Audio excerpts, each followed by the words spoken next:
Hey, Crispin, can you hear? Hello? I can't hear you. Oh, weird. We'll figure this out. Um, Oh, but now it's okay. So okay.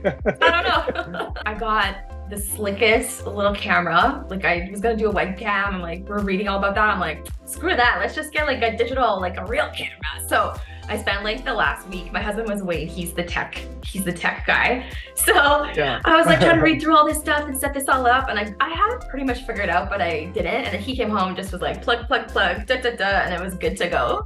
So I have this webcam or the camera up here, and I've got my mic. Awesome. But you're my actual first like plug into Zoom and sort of get everything working properly. So Yeah. technical It's technical okay. difficulties, but that's It's good. all good. No. I should do them through here too. I always do them on Instagram, and I Mhm. like always Oh. fumble trying to add people to the live, and it's like always a mess. But But I don't know if that's a bad thing because it's sort of if everything is perfect all the time, then it just there's no like humanity in that. And I think everyone yeah. loves to see the blooper reel. So Yes. that's okay. Hi, everyone. Thanks for joining us today. I'm really, really excited to have Reza Sabour here today with me. And now, Reza is not an interior designer, but that's okay because we have friends and peers and connections in all walks of life. Reza is a senior mortgage broker with the Mortgage Group based out of Vancouver. And I have a funny story, or we have a story about how we first met. So maybe, Reza, you tell us how we first connected and how we know each other. Yeah, absolutely. First of all, thank you so much for having me. It's such an honor to be with you today and do this with you. I'm super excited for where you're going to take this podcast. So thank you for having me on. Well, thanks Um, for taking the afternoon to do this. yes, Yeah. absolutely. And yeah, it is a hilarious story. So basically, it was during the pandemic. We were kind of in a pseudo lockdown, didn't really have a whole lot to do. And my wife and I were completing on a purchase during the pandemic for our home. And basically, we were always at home, and Yeah, we all were. yeah, and most businesses didn't have the ability to just walk in regularly and freely and shop around like we normally would for things. And so I was a lot of my sort of shopping and browsing was being done online, and then I basically discovered you through Instagram, and at the time absolutely fell in love with a couple of items you were selling on your sort of Instagram store, Yeah. which I think you had going on during the pandemic, for Yeah, for some about a interior month. design And pieces. Yeah. then we, Yeah. we shut that down. Yeah. Yeah, yeah, and we absolutely love this one chandelier that we really had our eye on, and that you had, and I contacted you and basically ended up buying a chandelier for our home, which is currently hanging above our living Yeah. room. And yeah, and that's how we met and stayed in touch, and I've just been following your interior design page since then and really love it. Yeah. So We've been fans from afar on Instagram, more or yes, less, basically. pretty much, Oh, that's yeah. cool. Yeah, during the pandemic, and I actually was on Reza's podcast like a month and a half ago, maybe. So this Mhm. story's on there as well. But yeah, during COVID, the design industry thought in the beginning we're all going to be out of our jobs and no one's going to be building or renovating. So I thought, well, I already have a furnishings portions to what we offer for business, just project and client base. I'm like, why don't I create an e-com site and put everything that I'm allowed to as a vendor put up on an e-com site, put it on a site. So I spent 2 months and built out this beautiful website. And I think you were my very first like online customer that came through like a whole from start to finish, the whole order, like click in the cart, payment done. It worked. Yeah. Yes. Yeah. So It was awesome. Yeah. that's how Rez and I first met. So, but since then, I mean, I'm super inspired by, what I've been seeing you put up on Instagram. Like you started this podcast called Straight Talk, I believe. Yeah. Mhm. And tell us just a little bit about that and sort of what kind of guests you have on there and what was the whole idea and the premise behind this podcast. Yeah. So Straight Talk was started primarily as a sort of very freestyle conversation style podcast. I kind of think of it like almost like a Joe Rogan style or Lex Friedman style podcast where it's just conversation. There's not a lot of heavy editing. There's no, crazy amounts of graphics or Yeah. professionalism to it in that respect. It's just raw conversations Real. with, very real. And that's kind of the name, straight talk. It's just like getting straight to the point and having those candid conversations.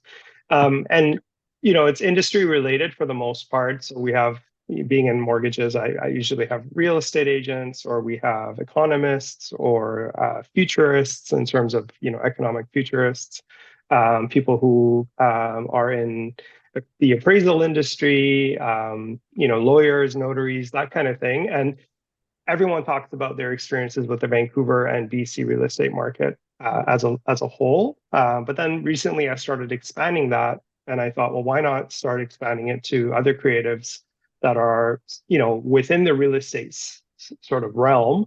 And then interior design came to mind, obviously, and architecture came to mind, and a couple other sort of professions that are on the periphery of what I do. Obviously, 3 or 4 kind of rings removed from me, but all still part of that whole home spectrum.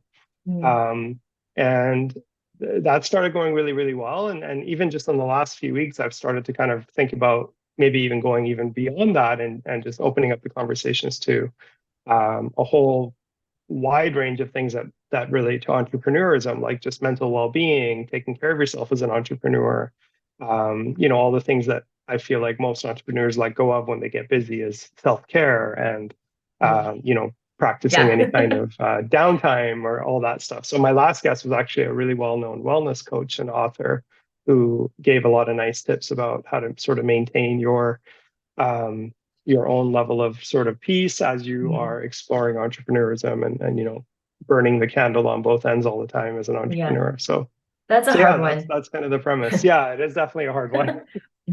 I'm guilty. I'm totally guilty of that. I get in these groups where it's like work, and then it's just going great. And you feel like, okay, you kind of hit the milestone, so you can step back a little bit and invest a bit more in yourself. And then you get your next idea or your next, rush of inspiration, and then that goes out the window. And I think it just comes down to having better like boundaries with yourself, and that is very hard for some people. Absolutely. Not all people. Our attention, especially if you're running your own business, our attention's pulled in all different directions at the same time. So we're often the very last one to kind of get the attention. So you're based in Vancouver, and you didn't launch into the mortgage sphere initially. Like, you have a history in finance. How did you started off there, and how did you get into mortgages? Basically, when I was around 19 years old, I was a teller coming out of BCIT, where I went to school.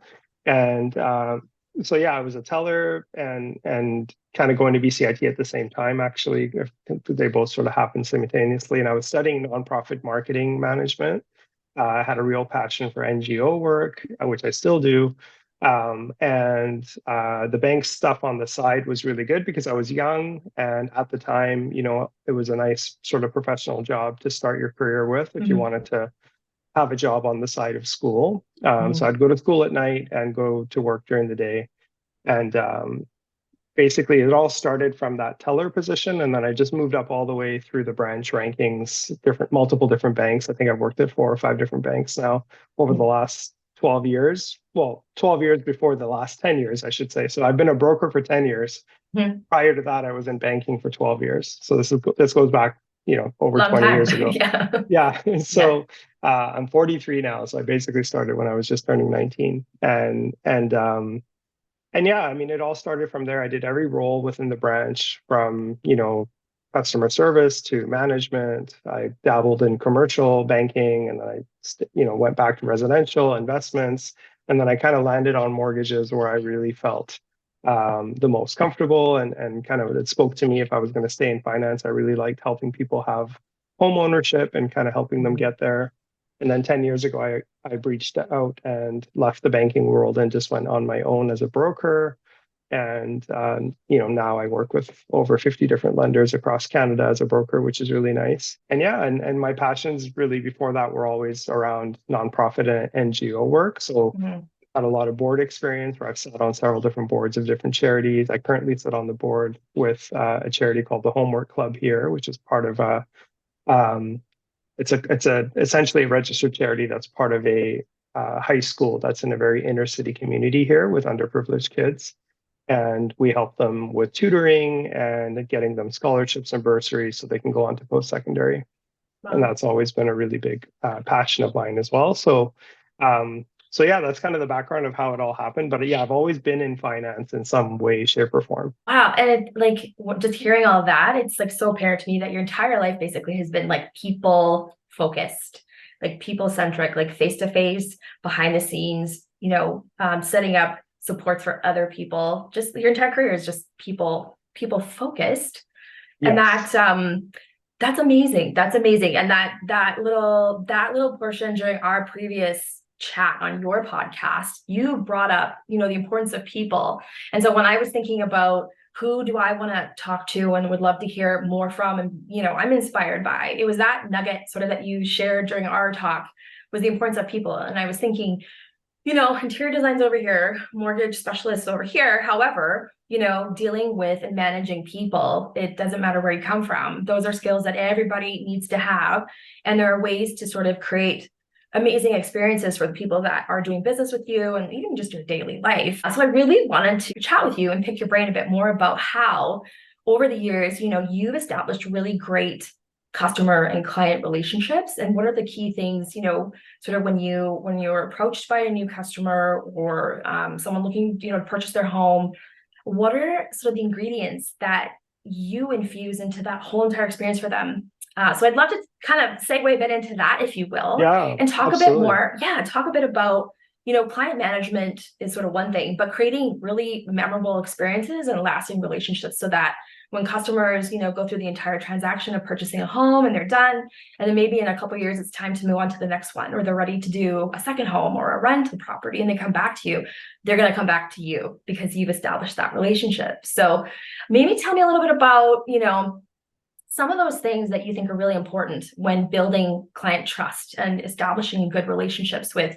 people, and what are some of the skills that the interior designers that are watching and listening, that maybe are just starting off in their career and haven't had really much experience dealing with the public or their clients one-to-one yet. Where do we get started, and what are some key things that are really, really important? Yeah, so this is a really, really important topic, and I think it is applicable to anyone who's an entrepreneur, regardless of what you're doing. If you're working with people, and at the end of the day, you want to build a legacy and you want to sort of leave a lasting impression, I think you have to make a very distinct decision right at the beginning of your career. And that decision is, do I want to be transactional or do I want to be transformational? Mm. And so, if you want to be transactional, there's nothing necessarily wrong with that. There's a lot of people that are transactional. They just go from one project or one transaction to the other. They don't necessarily have a desire to form a long-lasting friendship or something with that person. But just know that if that's your business model, then, you're always going to be hustling, trying to Mm-hmm. find new clients all the Yeah. time, because your existing clients are likely not going to be left with much of a memorable experience to Right. sort of remember you by and to come back to you by. So I chose very early on not to be transactional. Mm. And so for me, especially being a part of someone's purchase of a home or refinance of a home to do a large design project, for example, the money often comes from a refinance for people who already own their homes. And for people buying their homes, it's the biggest decision they've ever made, financially, anyways. And so I thought, how can I be part of this process in a way that feels like I've been part of it with them from the beginning to the end, but that it doesn't Mm-hmm. just end when the mortgage is done. Because I mean, Yeah. at the end of the day, I don't think, mortgages aren't that interesting for people to kind of remember them or remember you just because you did a mortgage for them. So Right. so for me, it's definitely forming a friendship with my clients, definitely putting myself in their shoes, definitely identifying with and in each person's individual sort of character and personality traits and style, Mm-hmm. and making sure that I'm communicating with them in their sort of in their spectrum of how they communicate, how they understand things. If I have Mm-hmm. someone who's very analytical, I make sure that I provide a lot of data. If I have someone who is adverse to the analytics and doesn't want that, just wants the feeling of support and trust behind it, then I make sure that I'm really conveying that part of it. And then in terms of like managing that relationship so they remember me in the future, it's just having a lot of different touch points throughout the years, way beyond having just the mortgage completed. So, for me, as soon as the mortgage is done and they're technically out of my scope, they go into my sort of CRM, client management system, which then, touches points with them probably around 6 to 8 times a year. Oh, really? Automatically. Yeah. Wow. So they get a birthday card on their birthday, they get a birthday email. I actually also do video birthday messages, just where I record video and I send it to them on their birthday. Yeah, just I love that. Actually, that's such a great idea. Yeah, it's really, really good. People love that because they get inundated with junk mail. Yes. And templated birthday emails are okay, but a lot of the times I receive them from people that I've purchased things from, and sometimes the system has forgotten to like even put my name in. So it's like, hello, first name, happy birthday. In brackets. Yeah. So like you can just tell. Hello, insert name here. Yeah, exactly. Yeah, not very memorable. Not very memorable. No. And it just kind of feels a little bit like you were just plugged into something. Whereas the birthday emails are like, hey, Crispin, how are you? I noticed it's, July 4th today. It's your birthday. I hope you're having a great day. Yeah. And it looks like it's sunny and I hope it's a memorable one. And that's it. It's like 20 seconds long. And it's just a clip. They get it on their phone. It's embedded into their email. So it's a video right away as soon as the email opens. They don't have to go searching for the link or anything like that. That's such a great idea. And that's so personal. Yeah. So there's a couple of different services that provide that, membership-based services that you can pay for that give you access to that kind of stuff. And then in terms of the rest, they get holiday cards around important holidays or holiday emails. But I tend to personalize them as much as I can so that it's not, like we said, hello, insert first name. Yeah. And then they get anniversary reminders. So if they're in a 5-year mortgage, every year for those 5 years, they get a mortgage anniversary email, just checking in and saying, hey, 2 years has gone by. Hope this mortgage is still working for you. Has anything changed in your life that we need to talk about? Because maybe we need to refinance or maybe you're growing out of this space. You started out with a 1-bedroom and you were single 2 years ago. How's everything going? Maybe you're, maybe you're with someone. How's the dating life? Yeah. Without getting too personal, but yeah, you know what I mean? Like it's just a touching point to make sure that you're still meeting their needs beyond the transaction. And I think if you do that, enough times throughout the year or throughout the years, then it's a no-brainer for that client when it comes up to just make sure that you're the person that at least they call first. Right. I always tell people, your dentist, your accountant, your hairstylist, these are people, well, not my hairstylist, but your hairstylist. These are people that you typically only have once or twice in your whole life. Like people are very loyal to their hairdresser. People are very loyal to their dentist or their accountant or their family doctor or, someone in your life who you see as a sort of partner as you age, and people don't usually change those people in their lives unless that person retires or they've had a really bad experience. Right. And so I try to kind of make sure that I'm viewed as someone like that. So I say to them, just like you would involve your accountant every year in your taxes, and just like you would go to the same dentist every 6 months for your cleaning, think of me in the same manner. So I also kind of put that plug into my client's ear that I am their mortgage specialist for life. This isn't just a transaction, and this isn't going to be their first and only home. Yeah. So that, I think if you're doing all those things, there's really rarely a chance where you won't get the call. And again, for me, maybe it's a little different in your industry, but I also do like closing gifts. So once my client has, purchased their home for me, again, I get to know them. I get to know their personality. Like I had one client who, he's in his late 40s, but when he was younger, he was a major skateboarder, like just on every like Tony magazine. Tony Hawk level. Maybe it was Tony Hawk level. Maybe. Yeah. I mean, it was almost like the Canadian Tony Hawk almost. I won't give away names, but yeah, he was very, very, very well known, very famous. Anyone in that world would know him. And I did a mortgage for him and his daughter. And I thought, what a cool closing gift if I can just send him like a skateboard that had his logo on it, And so I went and bought a skateboard, just like a normal skateboard, because I knew he already has, All of them. Yeah. $1,000 skateboard. So Right. anything I buy is not going to be sufficient. He's But not riding it. Yeah. no, it was more for him to like hang on the wall or just as a gift. So I bought a normal skateboard, but then I went and had it engraved with his logo and basically a little message on the back from him or to him. Mhm. And that was it. It cost me a couple $100, and I That's sent cool. it off, and he was so blown away. He's like, no one in my entire career has ever given me a gift like this before. And so And you're like, yeah, I mean, nailed it. exactly. It was Yeah. a couple $100 out of my pocket or out of my business. But Yeah. at the end of the day, that client, there's no way he's ever going to go to a bank before he calls me. Just no way. It's once you make that kind of impression, because I mean, a bottle of wine or some flowers, that's the standard gift basket kind of thing. Those are fine. Those are all good. But, getting to know the person, and I think this is something that can relate very well to interior design because, we get to know our clients so well, because some of our exactly. projects are, year and a half, 2.5 years long. So you're like in a little marriage with, complete strangers for a while, and then it all kind of dissolves and you move on. And you get very personal a lot of the times you do. Yeah. So I mean, finding out what they might like and just kind of having that ready for them when the home is revealed to them or given back to them. I think those types of touches are really what makes the interaction not be a transaction and be more like a relationship.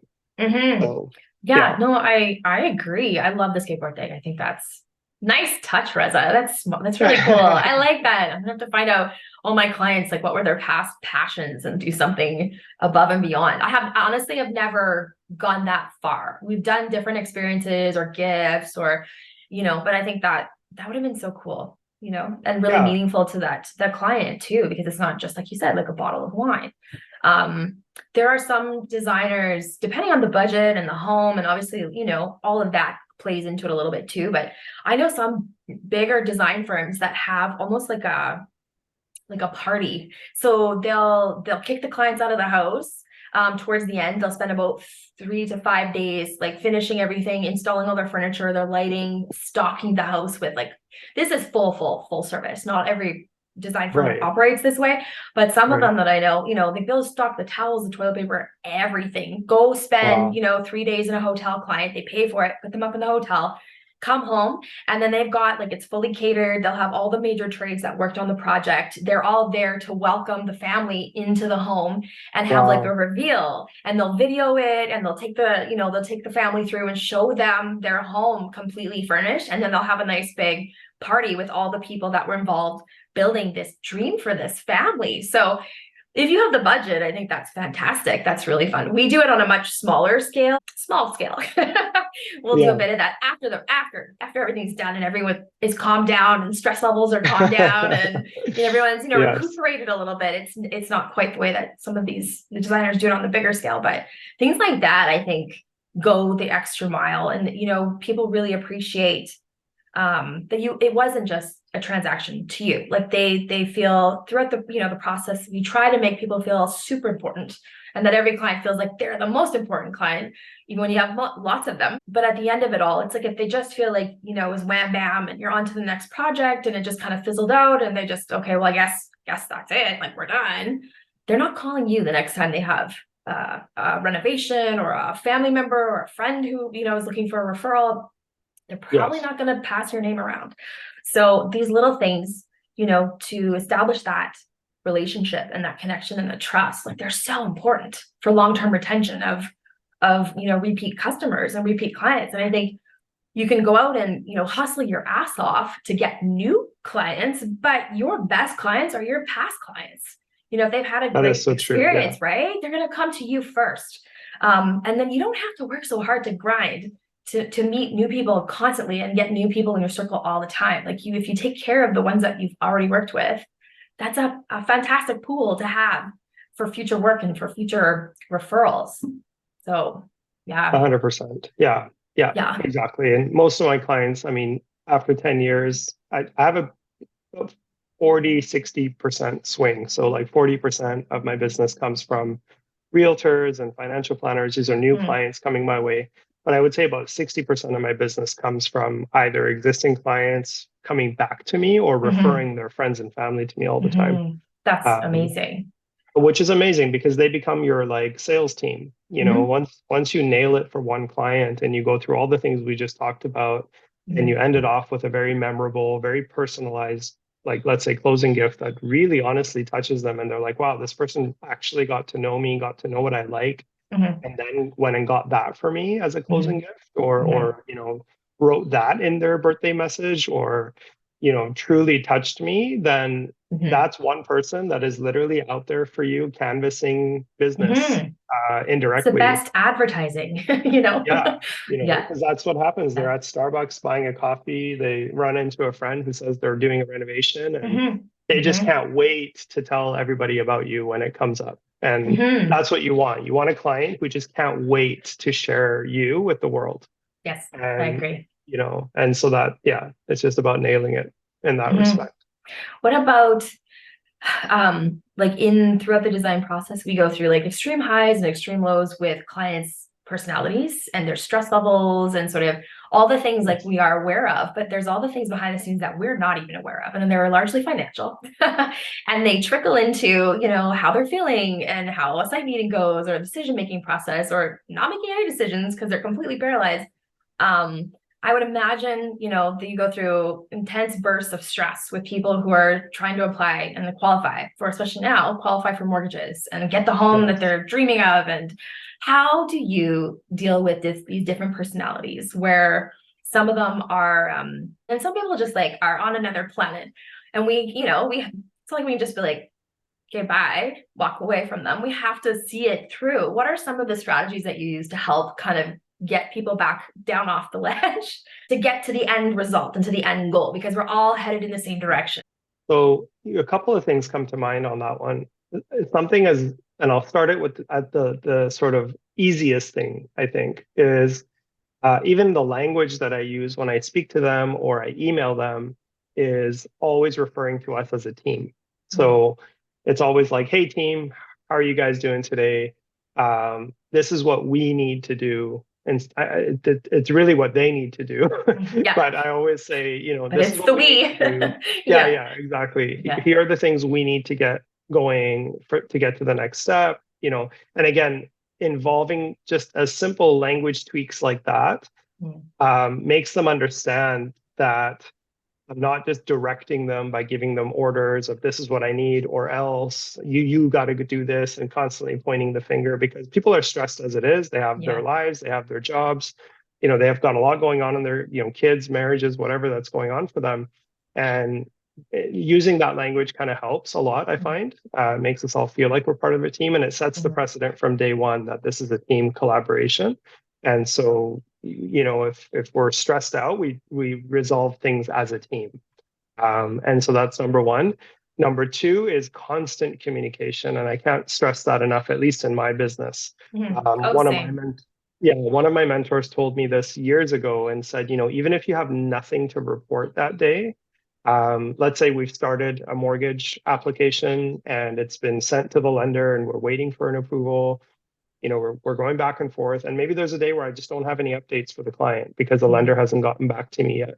mhm, Don't just sit on that and assume the client is aware of that. mhm, And, then you get back to them 48 hours later when the lender has given you an update. Because sometimes that 48-hour silence period that you didn't reach out could give that other person on the other end a lot of anxiety because they're like, oh my mhm, God, I haven't heard from Reza in 2 days. mhm, mhm. What is Must be going bad. on? Yeah. Must be bad. And we have a tendency as human beings to gravitate towards negative when Mm, we can't solve something mentally. So, if they don't hear from you for a couple of mhm, days, mhm, the chances of it being perceived in a negative way is a lot higher than just psychologically than it being perceived as, oh, everything's fine. That's why Reza hasn't gotten back to me.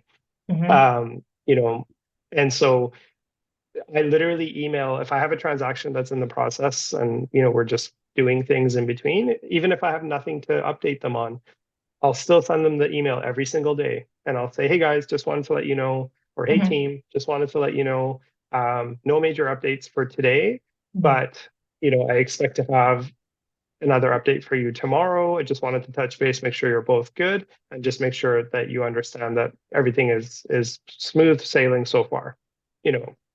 It could just be as simple as that. But if I'm at work and I'm working a 10-hour day and I'm that client, and I just came out of a meeting and I'm like stressed because I have to go pick my kids up from daycare or this or that or that, and I receive that email from the person who's essentially handling either a major renovation for me, a major redesign for me, or a mortgage for me, then I'm just going to know, hey, this is one thing I don't need to think about.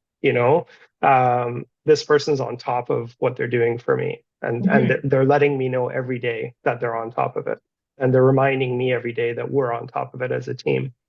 And so I can't stress that enough, especially when you're new to this business or any entrepreneur style business, is that we get so caught up in the things we have to do that we often forget that these clients have entrusted us with either the biggest amount of money they've ever given anyone for a project, in your case, or their trust to go into debt or the biggest amount of debt they've ever had, in my case. And I'm brokering debt for them, essentially. And so, just that constant communication, I can't stress that enough. I think that that is pivotal.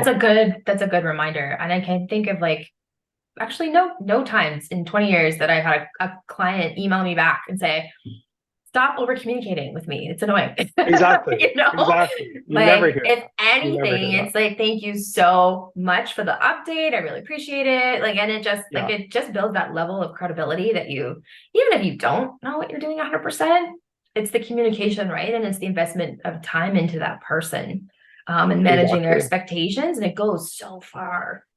It really does. I mean, those two things are probably the most important thing. And if someone obviously gets to a point where they cross a line, which I know can happen when things get really heated, they start insulting me or staff or my underwriting partners, or in your case, maybe your trades or your suppliers or vendors or whoever that might be involved in that transaction. Well, then, you obviously have to set boundaries as well. And, that is something that we just always have to remember, that no one has a right to cross those boundaries, no matter what the relationship is. And that's a good one too. But and most part, it's always just preventing it from getting to that point. Right. And then if there is a huge miscommunication, or if there is a huge lapse in a type of communication that resulted in some sort of big misunderstanding or error, regardless of whose fault it is, I generally will take it on. There are times where the lender will make a big mistake and we won't know about it. I won't know about it because they won't tell me. And then, the file is now sitting at the lawyer's office and it's a couple of days before the mortgage is supposed to close. And we find out the lender forgot something. To my client, they don't care at the end of the day. My client trusted me with that transaction or that decision in their lives. And I can imagine it's likely the same for you. You might have a big redesign project, the plumber screws something up or doesn't show up. Now everything's late.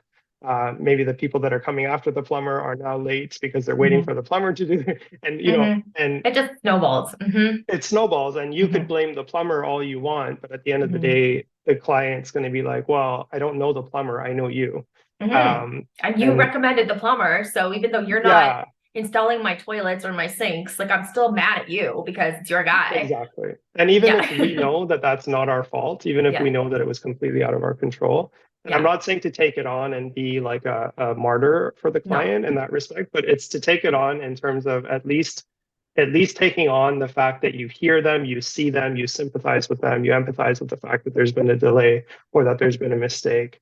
And that regardless of whose fault it is, it will be resolved. And, it will be next on the list to be resolved. And that stops with me and taking that on. And that just that, and not escalating, or not, if the client goes here, you go here, then they go here, you go here. And, just removing... Even though you want to, but you don't. Oh, we want to all the time. There are so many times where I just want to be dropping like little F-bombs at Yeah. times, but but you have to remember that, You don't one of get us has to anywhere. de-escalate. Mm-hmm. The Mm-hmm. client's not the one who's going to de-escalate. I can almost Mm-hmm. guarantee that. Mm-hmm. Um, so it's like if I know the client's not going to be the one to de-escalate, then I'm not going to get into a shouting match. So I'll de-escalate Mm-hmm. and I'll take the ownership, even if I know Mm-hmm. it was someone else's fault. I'll say, Mm-hmm. leave it with me. I'll talk to that person. I'll get us a resolution here. Mm-hmm. And again, I'm using the language, I'll get us a resolution here. We will Not, work this out. You yeah, know, that's yeah, so because smart. again, it's just constant reminders that we're on a team. We're on a team. I'm not the one Mm-hmm. you should be yelling at. We're on a team. And Check yourself, but no. Yeah. yeah, Yeah. I can say that, when I've been on job sites and I know that that has happened, like will never in front of a client, will never confront whatever's going on. Like the client doesn't need to know all the behind the scenes things that happen, like that don't benefit them. I don't bring that to them because it's not their business. When it was, but it was like probably about 8 or 9 years ago, 7 to 8, 9 years ago. One of my business mentors mentioned, and I mean, you can interpret this as you will, but she basically said, like, everything in your business is your fault. So if it's going well, that's your fault. If it's not going well, that's also your fault. And when you stop blaming other people for the things in your own business that aren't running well, like everything changes. And when I adopted that sort of mindset, I'm like, yeah, it is my fault. I didn't communicate that properly, or I could have caught that before this happened, or I had some intuition that this probably would have happened, but I didn't say anything. And then now look where we yeah, are. So all these little things. And I will also maybe just add that you and I, we've been in situations where whether it's a contractor or a tradesperson or somebody else, starts throwing other people under the bus, it's not a good look. Like it's gross, and mhm, people see right through that usually immediately. And they might not be, they're yes, gracious, they don't bring you or call you out on it, but they're like, okay, yeah. And then after you leave, they're like, oh, like that was a little yucky. So that's another part of that client experience and client management is, owning up to the things that you are managing and overseeing, but also not really speaking poorly of the people you bring in to do the work for you. You can deal with that exactly. outside. Um, and when that happens to us, like I know how I feel. I just in the back of my head, I'm like, stop talking. you know, you're just digging yourself a deeper hole. And it's like, what am I going to have you back to do a job? No, not after this. So, Right. I agree. Yeah, absolutely. Keeping it mhm. positive and just owning it. There's a book actually called Everything is My Fault. I can't remember the author.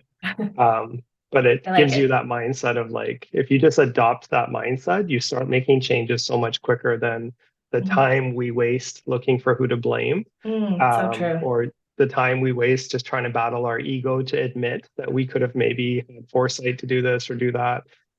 So yeah, the literal title of the book is Everything is My Fault. And it actually, I think it even comes with a t-shirt that says Everything is My Fault. Uh, and I'll just wear a that at friend of home mine, or gardening. yeah, Yeah. yeah, Not exactly, outside. Oh, exactly, I love it. I exactly. love it. I think that's Yeah, great. yeah. Is there anything that you would recommend not doing? Like sometimes when we're young, we're eager, we really want to do a good job and we're just doing all the things. And sometimes maybe that's interpreted as like overkill or a little like desperate. It's a little uncomfortable because it's too close or too TMI or Mhm. anything like that. Is there anything that you would recommend for young designers starting off in their career? Like just where do you find that balance of being personable and professional and warm and approachable, but not overkill? Yeah, I think, especially when you're new to any industry and you don't have a lot of clients yet, and you don't have a lot of referral partners yet, you cast your net really wide and you're willing to almost catch anything that falls Mm, into your net because you kind of have to. It's survival mode for the first few years. So you might take on any project, even if it's not something you want to do. I might take on any client, even if it's not a client I would normally want to work with, if I'm really at the very beginning of my career. Um, but I think sometimes, this whole notion of fake it till you make it can be really empowering. And I'm not talking about faking it and giving your client bad advice if you don't yeah. actually have the information. I mean, always make sure you know what you're talking about. And if you don't know what you're talking about, just tell your client that you'll get them the information they need. But when I say fake it till you make it, it's more of an energy thing. It's more of a sort of a confidence thing where you're capable of getting their business, even if you don't currently have it, or that you're capable of resolving their issue, even though you may not know how to in the moment that they're expressing the issue. So, not coming off desperate for business, I think, is a thing that every entrepreneur will struggle with.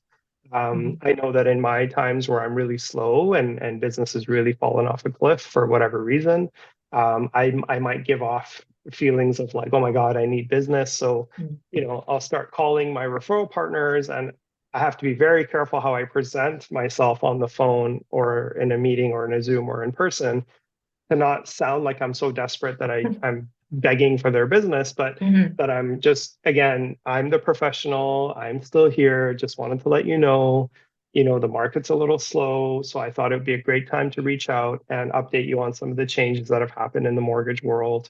Normally I wouldn't have any time to do this because I'm so busy with clients or your referrals, but right now the market slowed down, and this is a perfect time for us to go back to basics and talk about some of the mortgage changes so that you can better educate your clients when you're referring them to me. So that right off the bat, what I just did there is basically saying, hey, I'm very busy. I run a very successful company. We're currently experiencing a lull, and this lull gives me time to focus back on education.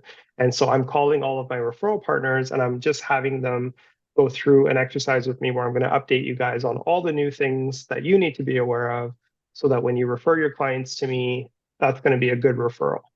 What it really means behind the scenes is, hey, I'm really slow.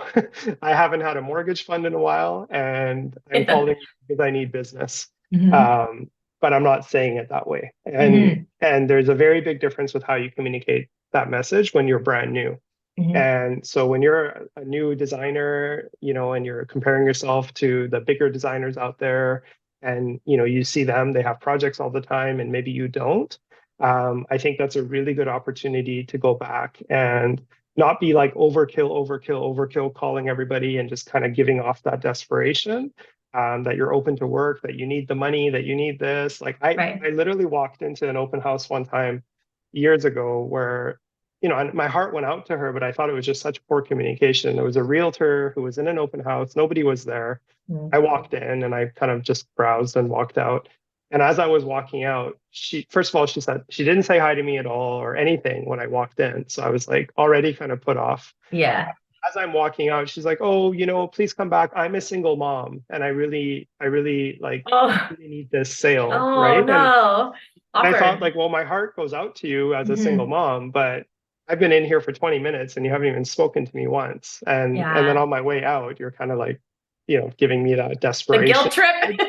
Or the guilt trip. So like, you want to avoid that kind of like, that's the kind of communication you don't want to present, because you never want people to know that, the professional image that you've portrayed or the business that you portrayed may be going through a slow time or maybe going through this, because at the end of the day, they should always assume that you're doing well. And, if they're going to choose someone, you want them to choose you. So I think when you're new, that's harder to portray because you don't have the projects to post on Instagram. You don't have the before and after images. You don't have all these things. You just have, You're also lacking some of that confidence too, right? Of just like that years of experience to know how to handle yourself and how to, communicate, or, in these times where you're like, geez, like so-and-so on Instagram over there is getting all the work right now and my phone hasn't been ringing. And that everyone goes through that, but it's just that it's that lack of, I find with like all sort of the mentor and mentee relationships I've had over the last couple of years, that's always one of the key factors in our conversations, is just that lack of experience equals a lack of confidence. And it, like, how do I get more confident? And it's like, it's just time. It's time and, experiences under your belt and things you go through, lessons that you learn. And it helps shape you as you move on in your journey. But in the very beginning, it's very rare to someone have, that level of confidence and just sort of filter and awareness to be able to manage themselves around other people, to, be professional, but be warm and be candid, but not overshare. Like it's always this sort of elastic absolutely push pull that goes on. And everyone, like you said, with client personalities, managing if someone's really intense or they're analytical and they want data. And then some people are just like data adverse because it's overwhelming, like knowing how to sort of shape shift a little bit and deal with that as well. That's a skill that it takes, like it's a muscle, you got to build it over time. Absolutely. Yes, that Mhm. is totally true. And you have to be a bit of a chameleon in this type of industry where you're an entrepreneur and you have to adapt your speaking style, your communication style, Mhm. your mood. Everything has to be adapted to the person in front of you. Mhm.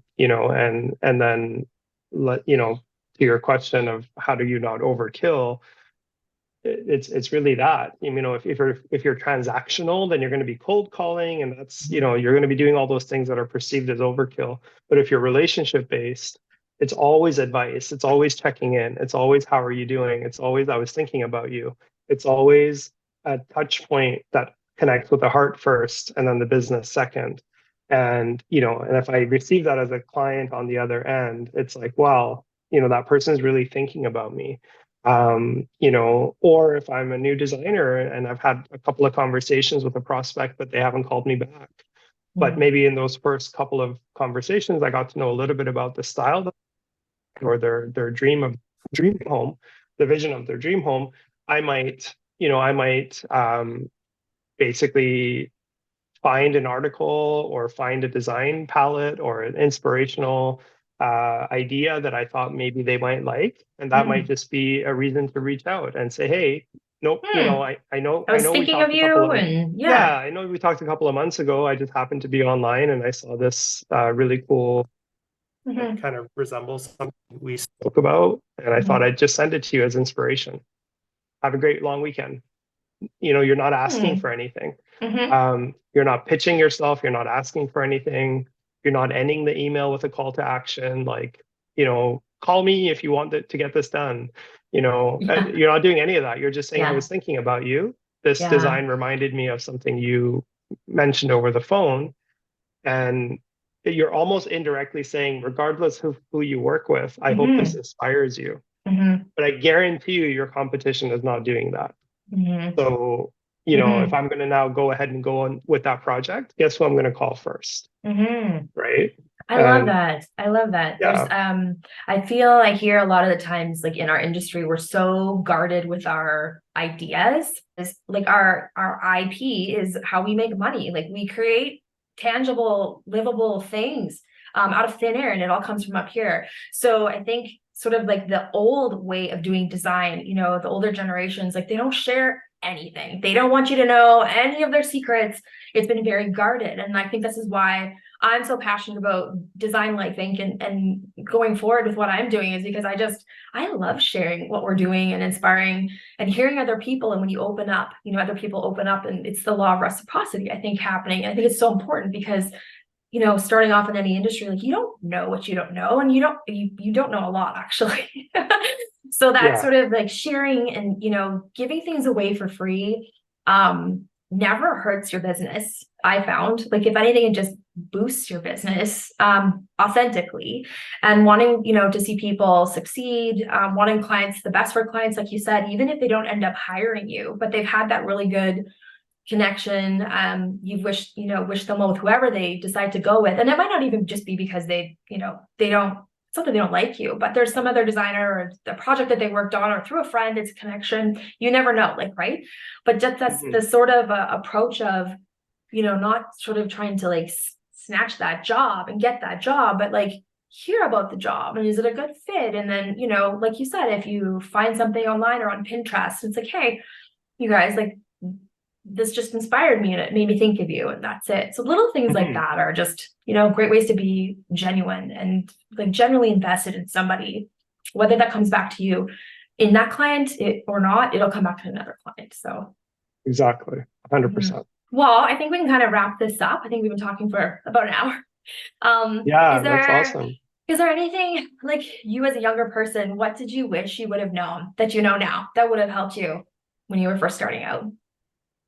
Um, I would say if I was to go back and change a couple of things, one would Mhm. be to really believe in myself that I was going to truly sort of nail it for my clients, having that confidence, even if I didn't have it. When I say fake it till you make it, I wish I had done more of that in the beginning. Yeah. So from the sort of spirit side, I would say I wish I had that spirit in me a little bit Mhm. more. From the analytical side, I wish I had formed a database earlier on. where I kept in touch and kept all of my clients' data in terms of their birthday, their interests, like, oh, this person mentioned something about their dog, so they obviously like dogs. I wish I made points and notes of all these little tiny references to that person's character and personality earlier in my career. Because if I had done that after 10 years of brokering, I would have literally a Bible to go by for how to reach out and touch my clients in a very personal way that impacts them and makes them remember me. And I only started really doing this where I really deep dove into those things like 3 or 4 years ago. So it's kind of like 6 years of missed opportunity where I could have had even more of that information and kept more of that client, touch points. And so I would say investing in some form of a client management system, whatever that is for you. It could just be an Excel sheet, or it can be something you pay for the data and aggregating your data. And then from the personal sort of emotional side of it, just having that confidence right from the beginning and not being afraid to ask for help and mentorship. That's huge. And again, a lot of entrepreneurs get into a business and they feel like it's me against the world. I have to make this work on my own. And it's part of that entrepreneurial curse where you feel like the whole, burden of everything is on your shoulders.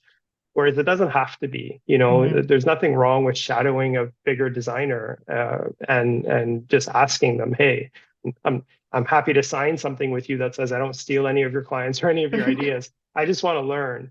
And is it okay if I just like emulate you by following you or watching you or being mentored by you? And in your case, I know you're starting essentially a mentorship program where people can actually do a course. If that kind of a thing was available to me in my industry 10 years ago, I would have signed up for it in a heartbeat. It just didn't exist. And even now it barely exists. We have a couple of resources like that, but they're not really widespread. And so, ask for help, mentorship, have that confidence from day one, even if you have to fake it, because it will come. A positive mindset and a positive era of confidence will bring more of that to you. And I think make sure that you're collecting all the important, relevant data from the people that you meet. Even if you go to a networking event and you meet someone, just quickly pull out your phone and make a note about that person. Put their name in your phone, put something that you talked about, and just have that, and then put a little note for yourself to follow up with them. However long from now, but just something that doesn't just let that person disappear from your mind.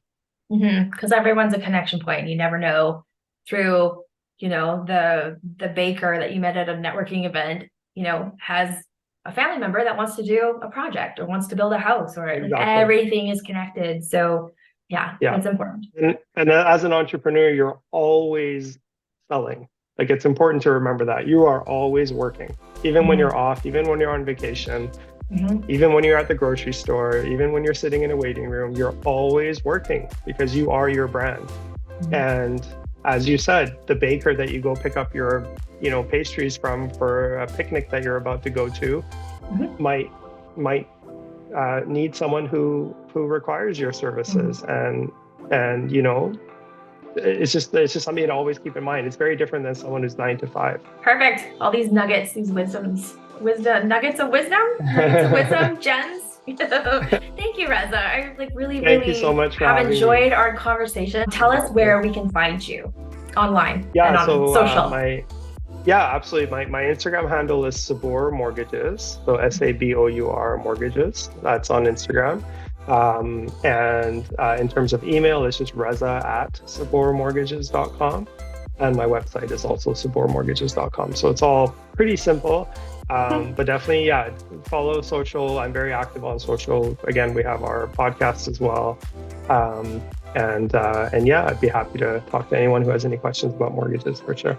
I love that. Perfect. Okay, well, we'll say goodbye for now. Okay, well, take care. We'll see you again. All right. You Thanks. too. I'll talk to you soon. Take care.